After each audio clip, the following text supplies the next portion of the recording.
The McDonald's snack wrap is back. You brought it back. Ranch snack wrap. Spicy snack wrap. You broke the internet for a snack. Snack wrap is back. Ba-da-ba-ba-ba. Finding a new job is stressful. But with Indeed, it doesn't have to be. Just fill out your Indeed profile with your skills, experience, and desired salary. The more you fill out, the better your matches will be. And hearing from hiring managers will be 2 times more likely. Relax. That's your Indeed profile sending opportunities your way. Indeed, the world can work better. This episode is brought to you by Nespresso Virtuo coffee machines. Ready to enjoy the bold flavors of barista-quality Nespresso iced coffee at home? Simply fill a glass with ice and press the brew button on your Virtuo pop machine to enjoy rich double espressos roasted to stand up even when chilled. Refreshingly bold iced coffee. Refreshingly easy to make at home.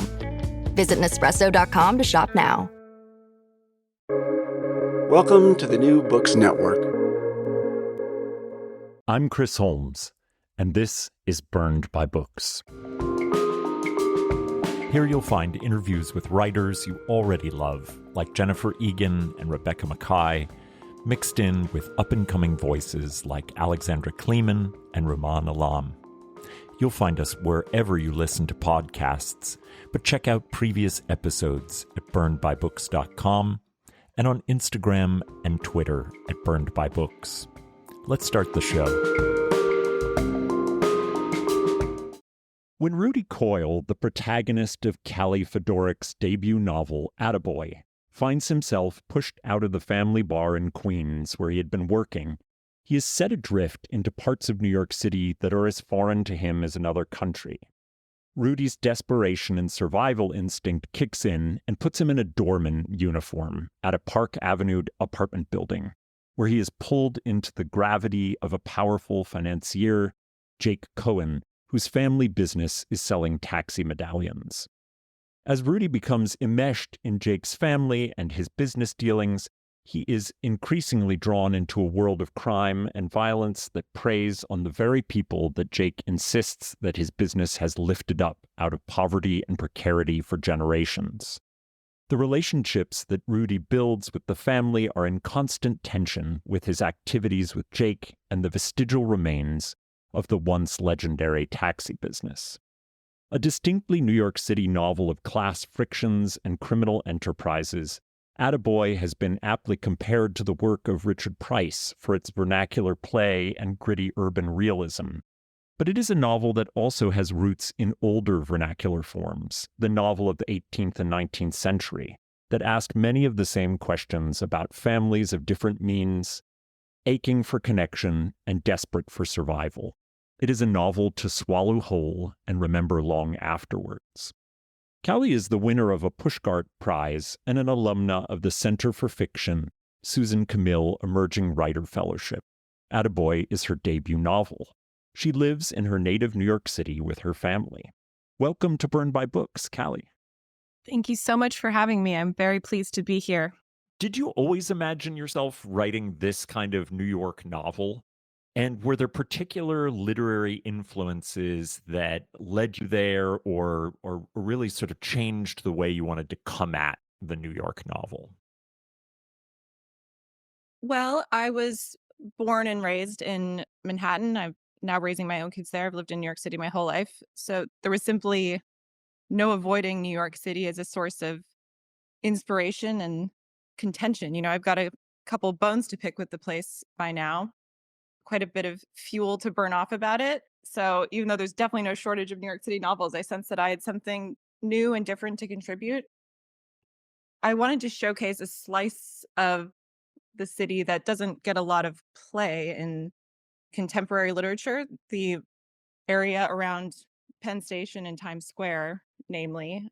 When I was first scratching my way into the very earliest notions of what the book could be, it was during lockdown, and I was thinking a lot about the public sphere and the loss of public spaces, and no place seemed more just profanely, appallingly public than that kind of commuter cesspool in the West 30s and 40s, an area which at the time took on an unlikely sort of sepia tone of nostalgia in my mind. As for the taxi element, that was really a gift from the gods and the tabloids.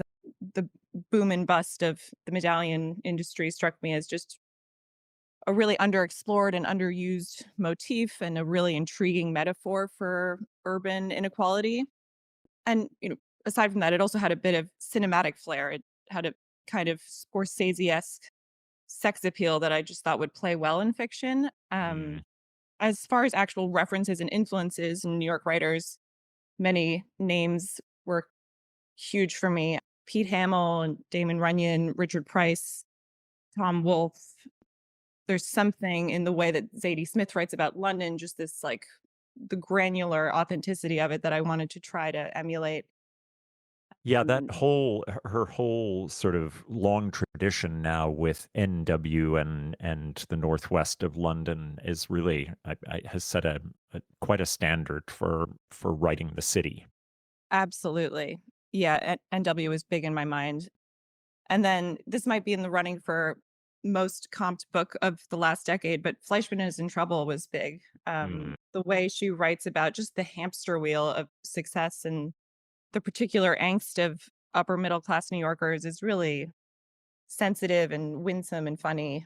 And it's easy enough to think, oh, screw those people. I don't care about their problems. But, she makes you care. And she shows you how what might start out as a perfectly defensible desire for financial stability or self distinction can slowly become this sort of unhinged status anxiety and one upmanship. Marley in Attaboy quotes her dad as saying, it's expensive being rich. And apparently it is. The more you have, the more you need. Yeah. There's definitely a bit of that Rachel Fleischman status anxiety in both Jake and his wife, Nora. Yeah, I mean, I see a lot of that there. Obviously, the comparisons to Richard Price and Attaboy have been all over the place, which I think is apt, but it's nice to hear those other titles as well. I'm interested in how on earth you settled on taxi medallions as the conceit of the late capitalist angst of the novel. It's clear you did research, and I know that this is a real thing, and that the medallions and how they were sold and used, and now their decreasing value is certainly something even at current that rings large in a lot of people's lives. But I want to hear a little bit about your relationship to it. It did feel, as you said, like the quintessential sort of late capitalist boom and bust. And I read an incredibly probing, sober series of articles in the New York Times by Brian Rosenthal that I think won the Pulitzer, and deservedly so. Then the counterpart to that was the sort of the yellow rags, the tabloid aspect of these industry players who were, living large and in some ways treating the medallions as their personal casinos. And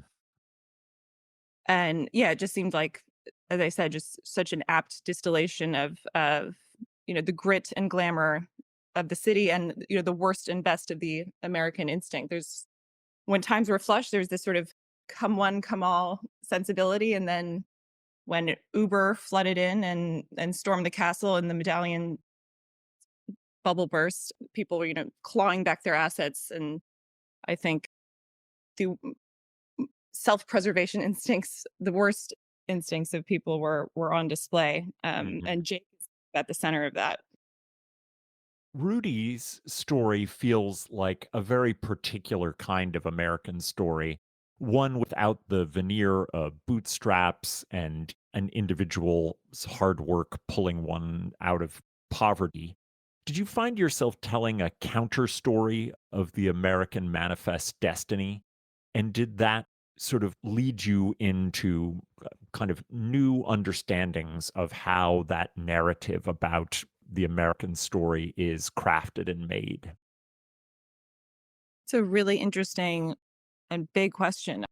Yeah, I mean, I think Rudy's sort of an odd duck. He's betwixt and between. He fancies himself as being smarter than your average outer borough Catholic school alum / college dropout, certainly smarter than your average bartender. And he feels repelled by his dad's sort of prosaic Archie Bunker, Irish Catholic, working class bootstraps mentality, as you put it, but equally repelled by the apparent soullessness of the white collar yuppies and technocrats in his midst. He has a sort of simultaneous inferiority and superiority complex, which is just a psychological state that I find really compelling and that I recognize so frequently in others and to some extent in myself too. Yeah, his is a peculiar inheritance where he's kind of outgrown a certain like white working class cultural legacy and doesn't really know what to do with it, what to do with himself, to distinguish himself. Yeah, it's so fascinating that it's like on the one hand an inheritance that he can't have, and on the other hand one that he maybe wouldn't want because Exactly. because it repels him. And Yeah. so he's stuck in a way because Yeah. he wants to be more than the sum of his parts, but he doesn't necessarily want to have it in the way that story that his father might tell of himself would. Totally. Yeah. And he's not an aspiring actor for nothing. I mean, he wants to break free of the trappings of his own identity and even the fact of identity. And that's also partly where the coming of age aspect comes in because I have him as 26, 27, and a time of life that I just remember as being very fraught, where you're sort of like outgrowing or reckoning for the first time with the loss of your earlier promise. Like Mhm. precociousness is officially off the map. And so what do we do now? Like, yeah, we have failed to become a star. So like what's next? Oh shit. I've never heard it put that way, but I so feel that in a deep Yeah, to the bone way. Precociousness is off the table. it's done. That Yeah. you should That coin that. bird has flown. Yeah. So I mentioned that the novel plays in the world of several different vernaculars. There's the Flushing Queens dialect of Rudy and his father, and the peculiar, unplaceable accent of Jake, and then the poshly flat Manhattanisms of Park Ave. Even with the boundary of the city itself, language carries markers of geography and difference that are very pinpointable. How did you familiarize yourself with these differences, and how do they work as another level of storytelling in Attaboy? Thanks for that question. Yeah, I guess a novel, it's easy after the fact to make everything seem as though it was so deliberate and well thought out. But a novel, as I'm sure you know, is really a series of seat of your pants decisions made largely, excuse me, largely in the dark and only sort of retroactively appearing to be deliberate. I just tried to stay true to my sense of how people talk, but also to the cadences and idioms of the novels I grew up reading, but also the TV I grew up watching. Peak prestige TV dialogue has its own kind of style and cadence where everybody's Mm. about 10% smarter than they actually would be in real life. And I think that makes for some great language and great turns of phrase. So I was sort of working within that tradition. Is that the I Aaron work. Sorkin effect? I think it is. I think that's a really good way of putting it. I wonder if it has too much of a standardizing effect actually on dialogue. I'd love to read that essay. I'd love to actually write that dissertation. I think that would be really Mm. interesting. It would be Uh, fascinating, I think it kind of screwed a whole generation for, understanding American politics because we just assumed everybody in politics after West Wing was sort of talking and living an intellectual life in the way they were in this like one note brilliance. that And I is and I think it's like unfortunately total bullshit. that is astonishingly true. I've actually never thought of it that way. Yeah, that's really true. I work speaking of the way people actually talk, I worked in a bar for 3 years in Lower Manhattan where I was basically a professional listener. So, picked up Mm. quite a bit of human material from that experience. But again, as you said, this Sorkinization of that, I did my best at that. You definitely had to mess with the dials a bit. Um, I think working in a bar, it has got to be one of the great, like, vernacular and dialect, courses that one could ever enroll in. You must have sort of heard every possible accent, geography, and sort of like cultural note that one could hear. oh boy. Yeah. It was, yeah, a melting pot to say the least. And I remember my parents being slightly appalled that I had frauded from my undergraduate career to a career as a bartender. And I feel like I made good on it. Um, Clearly. but as far as style goes, to go back to your question, I'm a big Saul Bellow fan. He's not, the most fashionable choice for contemporary authors, but I love his work dearly. And just the particular way that he combines moments of sort of erudition and high flown armchair philosophizing with, quite a streetwise, slangy prose style has been just a big permission giver for me. So that was really important for me just in finding the kind of swagger of the prose style. What does every USAA member have in common? Family. We're one big family who supports the military community and their eligible families. And if you, your parent, or spouse served, you could join our family and save big on auto insurance. Visit USAA.com/join today to check your eligibility. Membership eligibility and product restrictions apply and are subject to change. USAA means United Services Automobile Association and its affiliates, San Antonio, Texas. My cat Freddie loves to be brushed and cuddled. But stirring up his cat allergens meant sneezing and itchy eyes.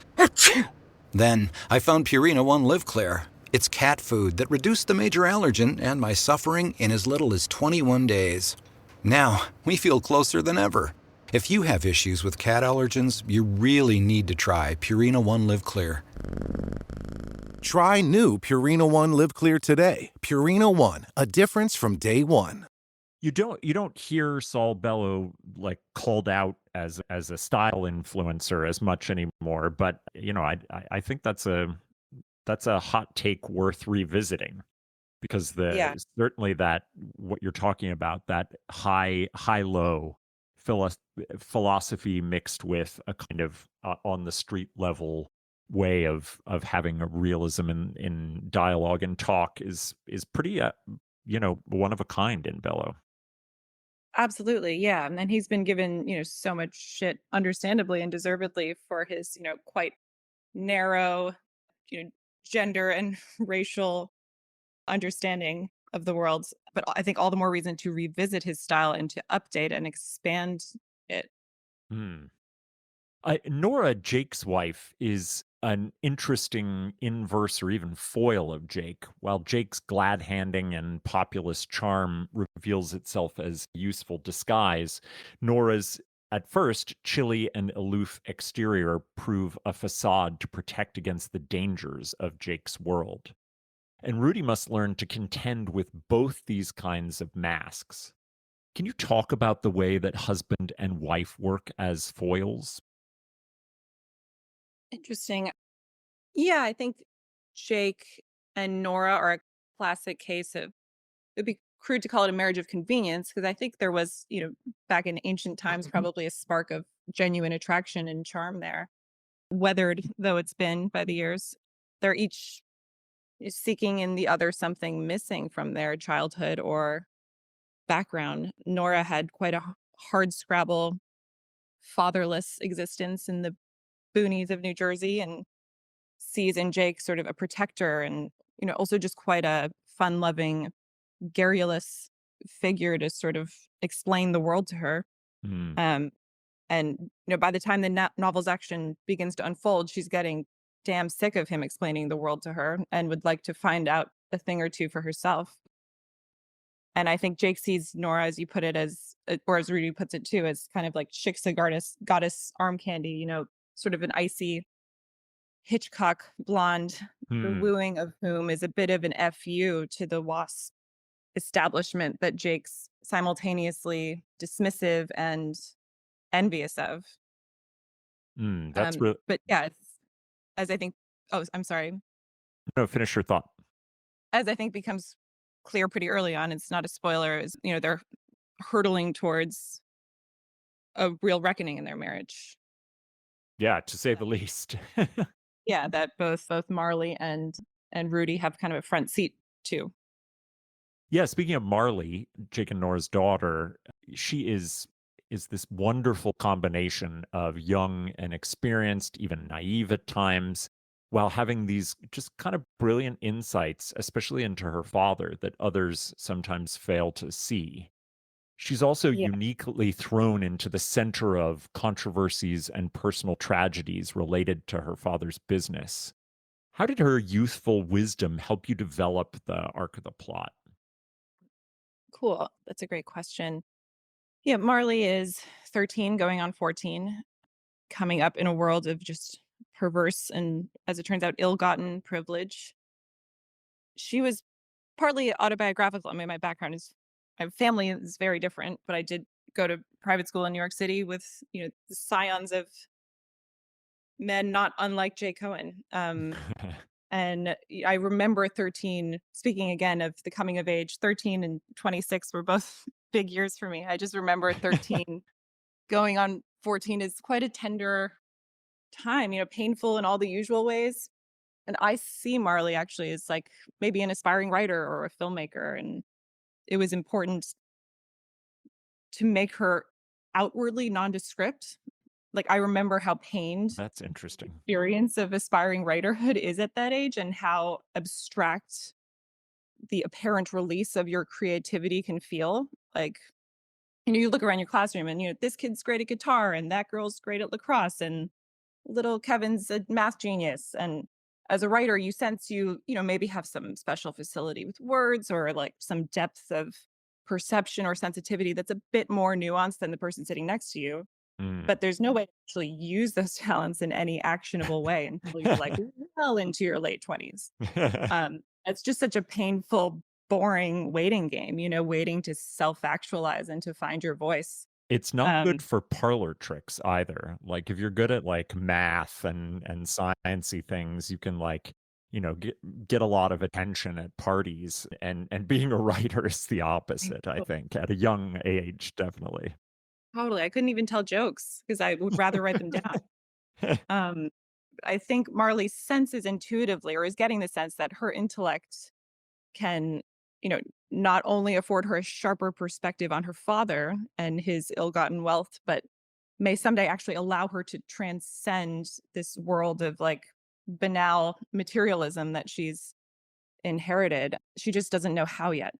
So I wanted to capture someone sort of right approaching that precipice of like self-discovery where she's about to identify the problem and the solution is still far in the distance. Yeah, I mean, she's a really compelling character for that very reason. So Thank we were speaking a little bit about Rudy and his distaste for a certain kind of American bootstrapping. And the other side of that is that as he becomes swept into Jake's world, first as doorman and then later as almost right-hand man, and is placed into an apartment with high ceilings and a fancy kitchen, his relationship to a a kind of culture of wealth is both one in which he is repelled by it and then at the same time sees the potential that he has always wanted from himself coming to fruition within this world. What was it like to sort of develop the friction between that kind of desire for the privileges that are just sort of laid out in that world and also just a real repulsion of the kind of person who lives in the place where he is a doorman? That's very apt. Yeah. It's very astute. As we said earlier, Rudy is he wants to transcend himself, right? And he's not really after material wealth per se. He's after some confirmation from the world that he's a special dude. And I think that's where Jake comes in. I think he sees in Jake Cohen a really compelling, sympathetic, like almost Gatsby-ish figure at first, like someone who reconciles some of his own competing impulses and attractions and repulsions. Jake is someone who's, wealthy and glamorous and ambitious, and he's in the ring with the one percenters, living in the co-op on Park Avenue, but who has retained about himself a certain underdog swagger and like almost like mafioso-ish charisma. Someone who appears to operate slightly outside the mainstream, as it turns out, outside the law. I think Rudy will come to find how meretricious Jake's apparent warmth and kind of pugnacious attitude really are. That at least at first he really strikes a chord with Rudy. I think the appeal that someone like Trump holds for Jake is analogous to the appeal that someone like Jake holds for Rudy. Trump is a big symbolic figure in the novel, and he and Jake are both sort of these like reverse Gatsby figures who have exaggerated their humble beginnings in order to inure themselves against charges of greed or malfeasance. Jake, like Trump, is sort of the like don't hate the player, hate the game school of morality, and I think that is a really appealing ethos for Rudy as he's trying to figure out how to get a foot on the ladder and sleep at night doing so. Yeah, oftentimes in my rather bubbled world, I forget that there are people like Jake who talk about Trump in those kind of Machiavellian terms, and aren't driven by him as a kind of nihilist as much as they're driven by a sense of seeing a mirror of how power is used. And whenever Jake brings up Trump in the book, I think, oh yeah, I forgot that there's a lot of this kind of person who's also voting for him. Totally. Yeah. Which is very frightening, but also it's good to know.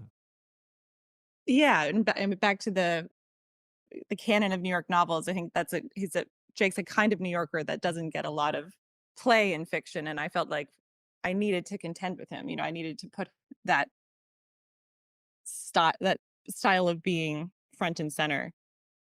There's something to reckon with there for sure. So there's this scene in the novel which has been really like sitting in the back of my head, in which Jake's kids are putting on a play in their apartment during a snowstorm.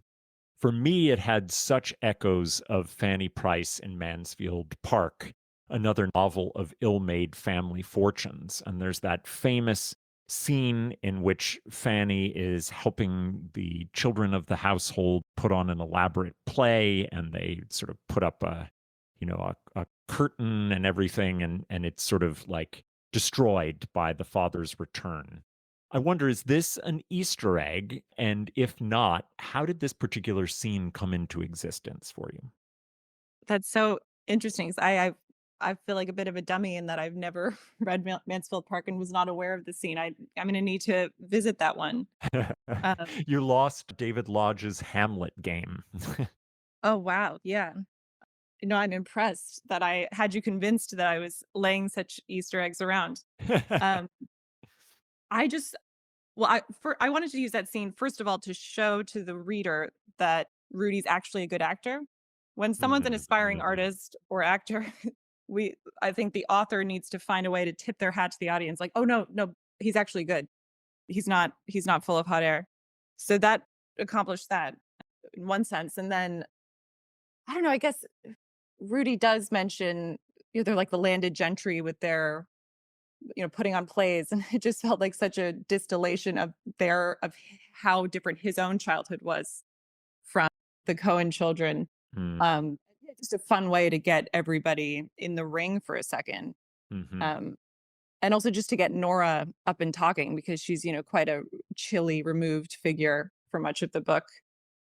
I think I had also just been reading Atonement. There's a scene early on where the daughter is putting on a play, and maybe that was just playing in the back of my mind as like quite a upper class way to pass an afternoon. I'm always looking for ways to show my cat how much I love her. And with Fancy Feast gems, I can pamper her whenever I want. with a savory gravy on top of a gourmet mousse pâté. The pyramid shape makes serving simple, so all I have to do is peel and plate to make mealtime feel extra fancy. And with 2 entrees in every pack, it's easy to turn every day into the extraordinary. Fancy Feast Gems. This episode is sponsored by Friskies, who would like to tell your cats hi. Now, if that didn't get your cat's attention, there is one thing that always does the trick. Just pour some Friskies crunchy food in the bowl and you'll hear those paws come running. Works every time. With so many Friskies choices, you can always bring your cats running from their secret napping spots. There's always more to explore. See for yourself at friskies.com or visit your local store. Yeah, that's such a great and vivid scene. As soon as you said it, I feel like that's even a better reference than the Fanny Price one, and makes me want to read Atonement. Yeah, it's held up. Yeah, I the last time I read it was in grad school, and even then I felt like it was speaking in all kinds of ways. But Yeah. Callie, before I let you go, I'd love to know a little bit about what you've been reading and loving recently, because the listeners to this show their favorite part often is getting to hear what writers that they like are reading themselves. Yeah, right now I'm just been on a bit of an Irish kick. This new novel by Kevin Barry just came out, The Heart in Winter. It's a Western romance, and he writes in such a vivid, almost like troubadourian a word? Troubadour-esque. Sure, let's make it one. I love it. Yeah. It can be very high flown, vivid, poetic language, and then just like the perfectly peppered F word at the end of it, where you're still dealing with someone you'd want to get a drink with. What was his And last one? The one in Spain? Night Boat to Tangier. Yeah. I loved that one. I loved it too. I wish I could write like that.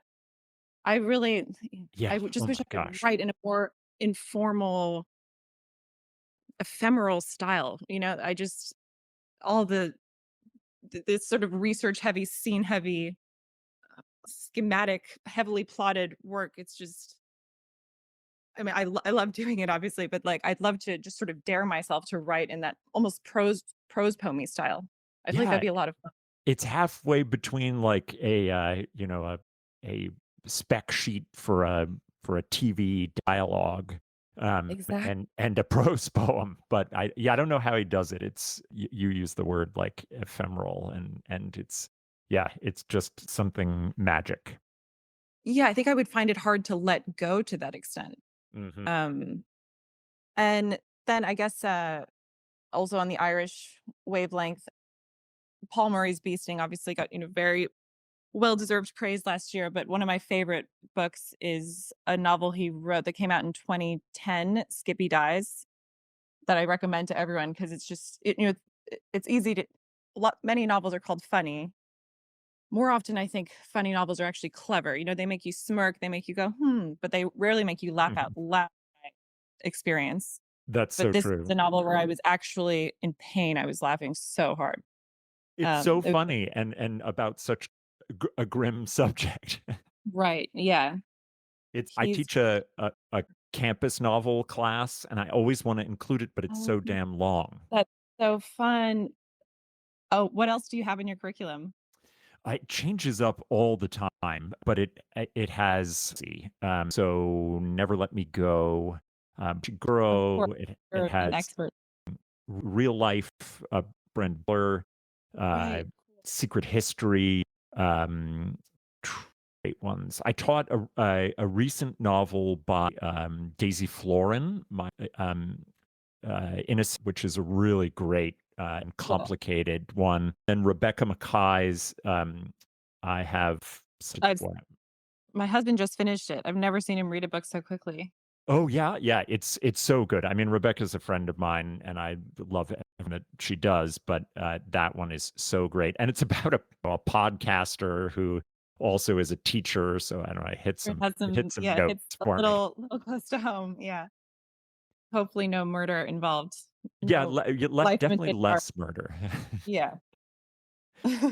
Well, these are I'm in an Irish mode as well. My next interview coming is Megan Nolan, Ordinary Human Failings, Awesome. which if you want to read more Irish, if you've read it, but put it on It's your list. on my list. But I really want to recommend Atta because it is just such a great novel. It's doing so much to transform what we think the New York novel is. It is both propulsive but also really thoughtful, and I just think it is a novel to rest and spend some time. And it's been a real pleasure to talk to you, Callie. Thank you so much, Chris. It's been really fun being on. Thank you.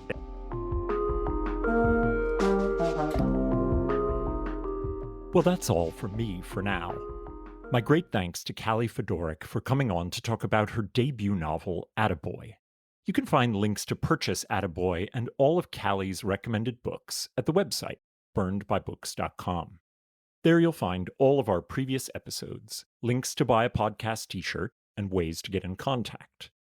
As you listen, take a moment to rate the show on iTunes, Spotify, or wherever you find your podcasts. Until next time, this has been Burned by Books.